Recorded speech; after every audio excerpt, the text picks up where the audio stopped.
What's going on, good people? This is CDL Shorty, and today I got a good one.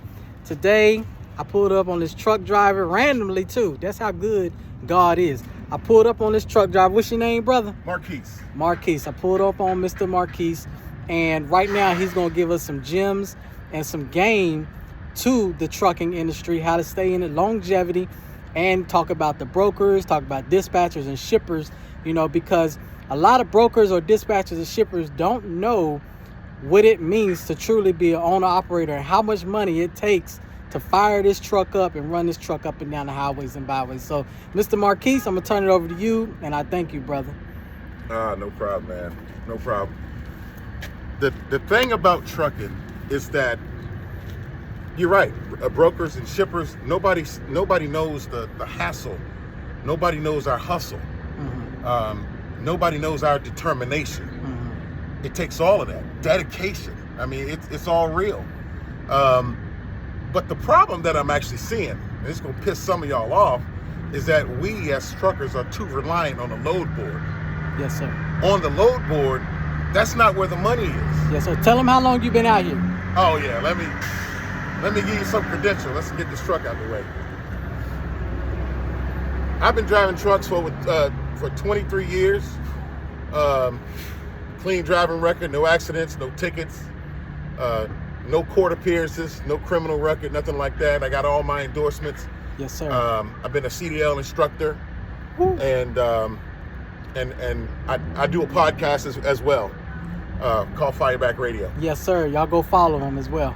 So, but as far as this trucking thing goes, the issue that I have with truck drivers is that they do get upset with brokers and whatnot because the brokers are taking all the money. Now, I've seen brokers take half, mm-hmm. or even in some cases more than half, mm-hmm. but they're in business to make money just like we are. Yes, sir. It's a shame because we're out here. Last year I was in Wisconsin, wintertime. It took all of the 20-something years of education to get through that winter. Yes, sir. I ain't doing it this year. He put your work in, Yes, sir. But the brokers, they don't understand that. Yes, sir. And so if you get to sit behind a desk and pencil push all day, I honestly don't think that's worth half the money. So let me ask you this. Let me stop you right there. Let me ask you, how much would you say on average it takes just for the wintertime to run and operate your truck? Let's say in Nebraska, Wisconsin, Iowa 80, we know it gets icy and snowy. How much on average would you say it would take to run this truck? As far as weekly cost? As far as the weekly cost, yes, sir. Well, it all depends. All depends on your hustle. I mean, okay. If you're one of these guys who only run 2,500 miles a week, I mean, your fuel can be astronomical. Yes, sir. I'm talking $500 every day and a half or every 2 days, depending on how you drive. And that's $1,500, $1,700 a week. And that's just fuel, guys. And that's just fuel. That's not even talking about insurance, tags, tolls. Some of y'all like lot lizards. They don't, you know what I'm saying? Throw that in there. You know that's so nasty. Some of y'all yeah, are. everybody got their vices. That's right. So yeah, I mean, it costs money. I mean, like $3,400 a week before you get paid. Yes, sir. Before tax. And I can tell you about a lease situation where it does take $3,400 before you get paid. Okay. So, but getting back to those guys, they don't understand. And so I was one of these guys who really got pissed off at the brokers because they were taking all the goddamn money. Yes, sir. And then I spoke to one and they basically told me, shut up and deal with it. Okay. That's our business model. Okay. And I can appreciate that. I'm a businessman. I've been in business over 20 years. Yes, sir. So, I mean, and a lot of us out here driving these trucks, we will consider going into becoming a broker. You know what? It's funny, and like I said, just to stop you, it's funny you said that because I'm about to go through a heart transplant, but I'm going to be out all 2024 in recovery. And I told my subscribers, I said, that's what I want to do. So while I'm in recovery, I want to learn how to be a freight broker because I know about driving. I've been in it for 9 years versus his 23. I know how to teach. I've been teaching for 3 years, you know, so I know everything about the driver aspect, but I want to know about the broker, because I feel like we as drivers, and tell me if you agree with this or not, we as drivers, we can't always keep complaining about the broker. We need to learn some stuff about brokers ourselves so we can kind of, you know what's going on ourselves. Well, how do you feel about that? Well, it's all business. Yes, sir. The best and the worst part about this is that the truck is going to eat before you will. Yes, sir. You got to pay the truck first. Yeah, and that's what kills people, because everybody else has an unfair advantage over you, because even though you're the most essential person in that line, you're the last one to get paid. I mean, anytime they'll say, we're going to pay the truck, and you know, your truck just ate up $3,400, what's left for you? A lot of times there ain't nothing left. Right. Which means you got to get paid more. Right. Or you have to have a more efficient truck so that you can move some of that fuel cost back into your pocket. Yes, sir. You know, and downplay the maintenance cost or whatever. Yes, sir. But I would also tell drivers this guy's being a butthole. Yeah. He's airing up. It's all good. But this is what I would tell people. I would say that, you know, number one, you can't beat them, join them. Gotcha. And if you can't join them, you got to do something else. Okay. You got to haul a better product. Going to flatbedding, where the rates are a bit higher. Yes, sir. Going to tanker, where the rates are a bit higher. You got to do something that everybody else ain't doing. That's how you get paid. Yes, sir. Yes, you know, sir. you going to Oversize. That's where the money is. Yes, sir. Oversized. I follow a guy on YouTube named Hot Shot Benny. He do a lot of oversized load. Yep. Actually, that's all he do. Yep. He don't mess with drive-in. We call those door swingers, if y'all didn't know. Yep. He don't mess with. He did flatbed. Then he graduated to step deck. Now he's in RG and lowboy. That's the money. Yeah, that's where the money's at right now. That's the money.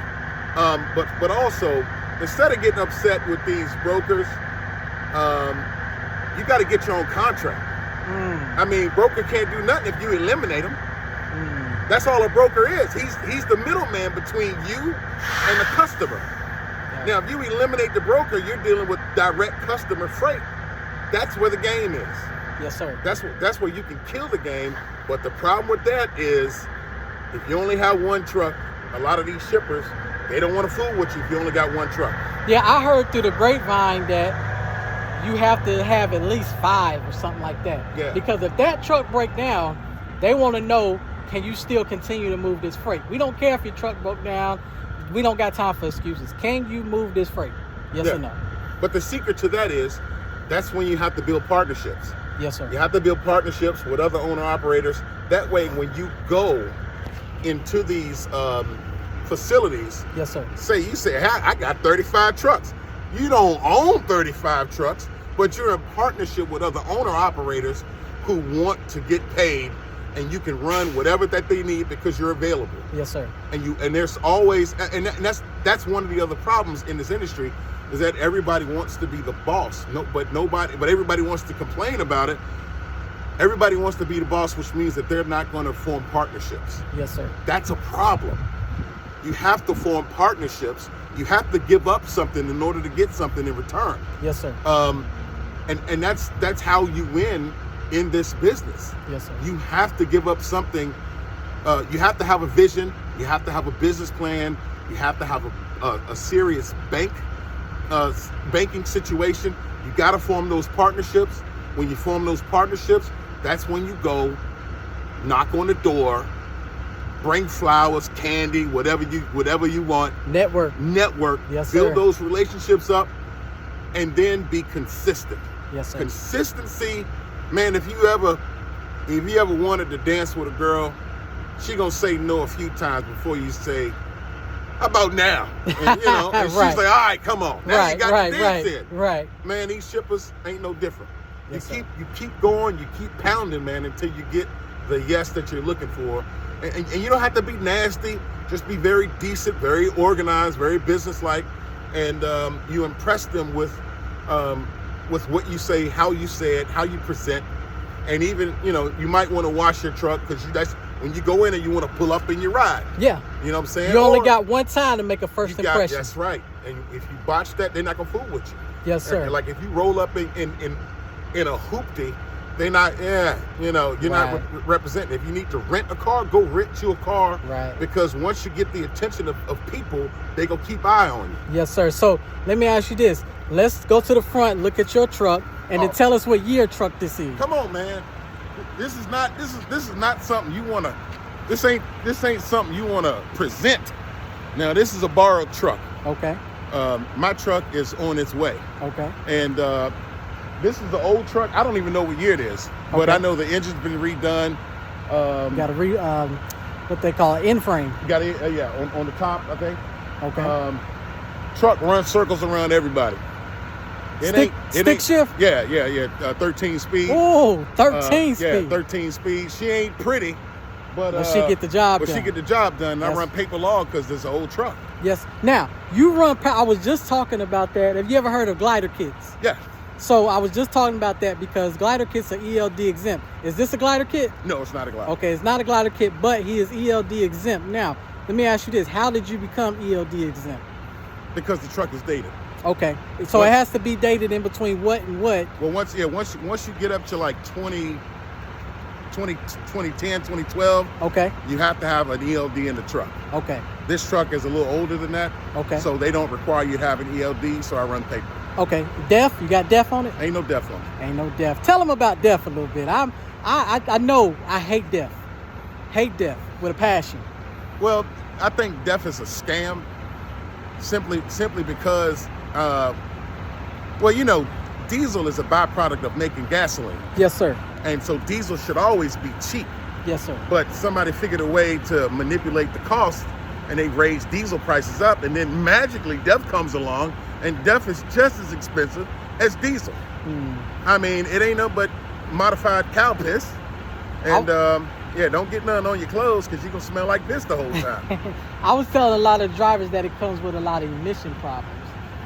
Well, when they first enacted this whole DEF system, they went through a lot of trucks to perfect, the mechanism for DEF.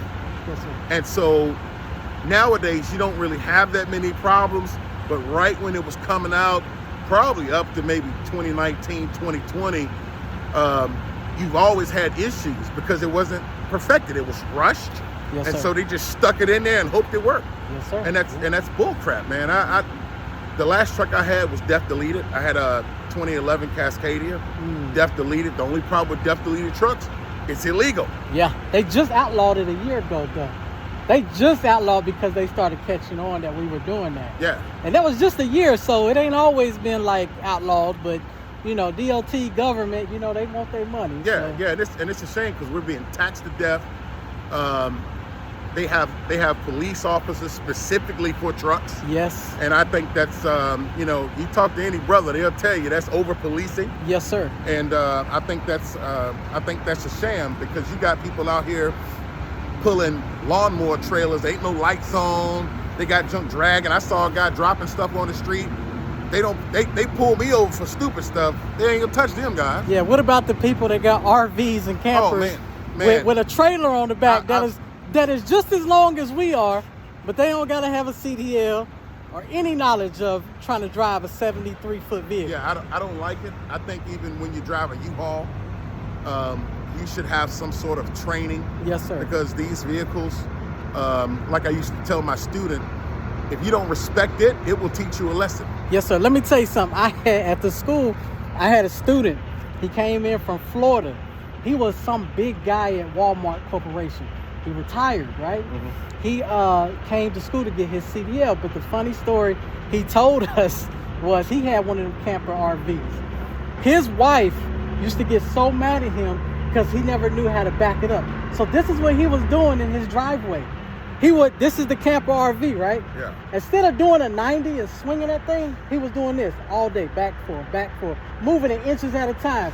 He got to CDL school, and this is I promise you, right hand to God.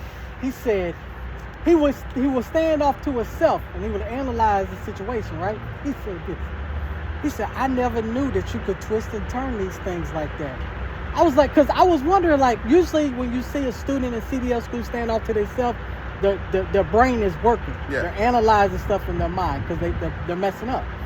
Man, he was all the way in the corner by himself, and I walked up to him and talked to him. He was like, I'm just trying to figure out how I do this 90, because at home, you know, I go back and forth. So what he would do is he would leave CDL school, then he would go home, get in the camper and do it. Yeah. Oh, he graduated with flying colors, but it was just the reality, you know, versus a camper versus a truck. Yeah, night and day. Night and day. Night and day. What I used to do with my students is that I used to bring toys in. Yes, sir. You know, toy trucks and whatnot. And yes, sir. We practice backing with toy trucks just so you can see how trailer off tracks. Yes, sir. Even when going forward and definitely when you're going back. And that way, it's a visual exercise. Yes, sir. So when you do get into a larger vehicle, you'll remember what it's going to be doing by using the toy models. Yes, sir. And you know, people used to clown me all day. Oh, you got toys. They were tools. Yeah. I mean, don't get me wrong. Tools. When everybody was gone, I used to go back in there and play. You know what I'm saying? Yeah, of course. But it's all practice. It's all skill. Of course. So, yes, sir. I mean, but these vehicles are not anything to play with. If like I said, if you take a day off and drive this vehicle like, I don't know, like you're driving your Honda. Yes, sir. This vehicle will teach you a lesson. Yes, sir. So respect the vehicle. Yes, sir. Let me ask you this. Yeah. If a broker was watching this video right here, and he or she wanted to book you for a load, how much percentage or cents per mile would you need to run your truck and make a profit? No less than $2 a mile. $2 a mile. And that's just in today's market. Yeah. Back then, before the rates went low and the economy went low, it was what? Because my cousin had a truck and he wouldn't run his no less than $385, $375. Well, I mean, with the different economies, yes, sir, you're gonna have different rates, and that's not the broker's problem. They're still gonna be the middleman. Right. Yes, sir. But they're the ones who can control the rest of the market. Like if you go online and you got something $1,700, and next thing you know, you see it on there at $9. You already know where the spread went. Got you. Now let me ask you this: is it the brokers or is it the lane? Because Cam Newton had dropped. He's a broker. He was on Earn Your Leisure podcast, and he was talking about the lanes set the rates these days. So I was coming out here just wanting to talk to other drivers to see, you know, to get your perspective, your input on it, because we're not saying all brokers are bad, but out here, if you come out here, a lot of us truck drivers are blaming the brokers. So I just wanted to get an input on actual truckers' mind. Well, with certain lanes, you'll get certain rates. Okay. I stick to the Midwest. I live in Indiana. Yes, sir. I just run the Midwest because I know I can get my money there. Yes, sir. You know, you go on the East Coast, you got to deal with tolls and traffic. Yes, sir. You ain't gonna get no money unless you go into Jersey or somewhere like that, and you ain't gonna fool with it. Okay. Because different lanes, you're gonna get different rates of pay, and that's because of supply and demand. Yes, sir. Like Florida, for instance, you got everything going in Florida, ain't nothing coming out of Florida. Yeah, but that cheap ass orange juice. Because the reason why it's cheap is because everything went to Florida. Yeah. But they don't have enough freight to accommodate all them trucks that went in. Right. So they'll know that somebody will take that for $1 a mile because they just need the gas money to get out. But the problem again is you have to have clients. You got to have customer freight. Yes, sir. Because the load board is just for backhaul. Yes, sir. It's just to get you back to where you came from. Yes, sir. And if you live off the load board, you'll die because you are going to be broken to death. Yes, sir. So that's pretty much it. You're going to be broken to death. There are some good brokers out here, and you got to develop relationships with them as well. Because sometimes if you develop a relationship, they'll tell you exactly what the rate is. Okay. And they'll be like, look, I'm only going to get 10%. And you can work with those guys. Everybody else, they gonna take your blood if you ain't careful. Now, real quick, I don't want to cut you off, but I want to show the viewers. Look is what's coming in here, guys.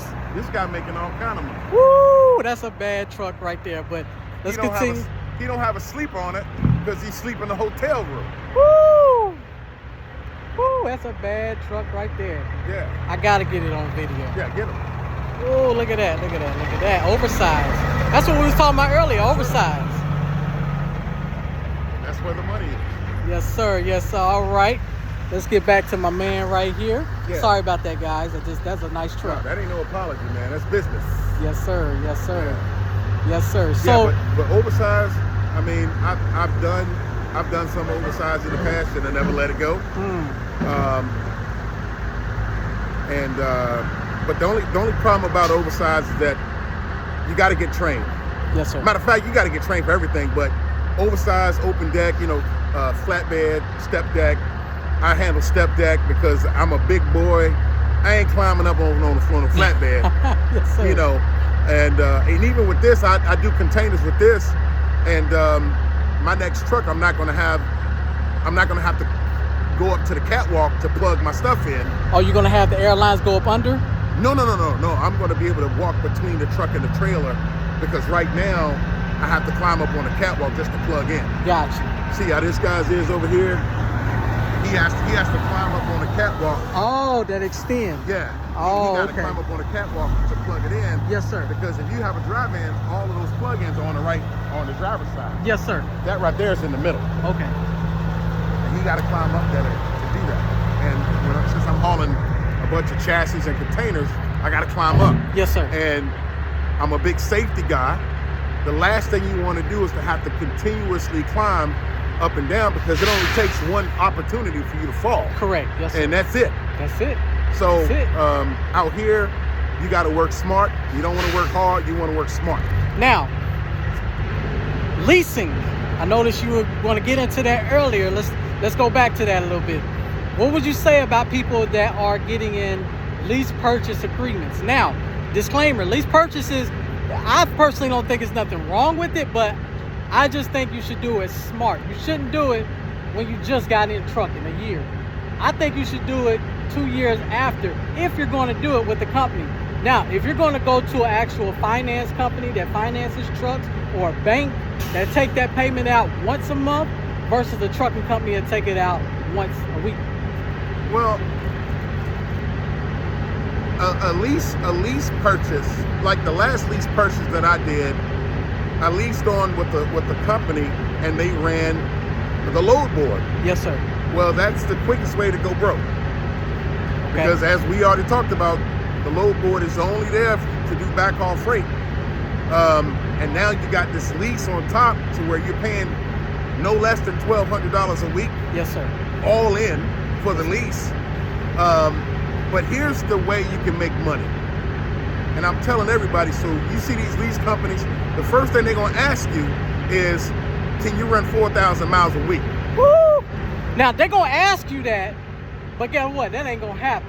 Not unless you got a real good dispatcher. No? All right, talk to me. What these companies do is that they will finagle that logbook.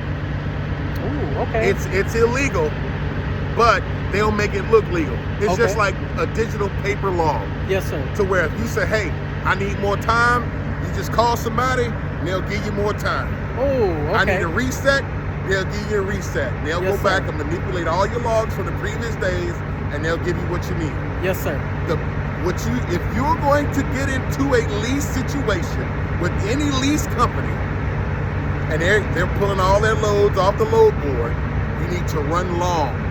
What I mean by long, coast to coast. Okay. You need to get one load that's going 3,000 miles. That way you get your money. You do a quick turn and get back as quick as you can. You're at 4,000 miles. Yes, sir. And that way you can get your money. Yes, sir. Because what happens is if you did 500, 600, 700 miles, it's going to take you a day to get down there. Yes, so sir. now you got to wait till day number 2 to get unloaded. Yes, sir. And day number 2, they may take 3 hours to get you unloaded. So now let's say your appointment was at 8 o'clock, it's now 11:30, and now you got to go find another load. That may take you an hour. And then it may take an hour to get to that location. and then it may take another 2 hours to get you loaded. Your whole day is gone. Yeah. So you take one load, maybe 2 loads a week. Yes, sir. I'm talking one way. 1,500 miles minimum. Yes, sir. For one load, because you don't want to have to keep stopping, because that's where you lose your time. Now, see, when I was out there, because I did lease purchase too. When I was out there, this is the kind of game they played with me. So let's say the pay period was from Tuesday to Tuesday, right? They give me one long run that I could do from Tuesday to Friday. Then they give me one that I could do from Friday to Saturday.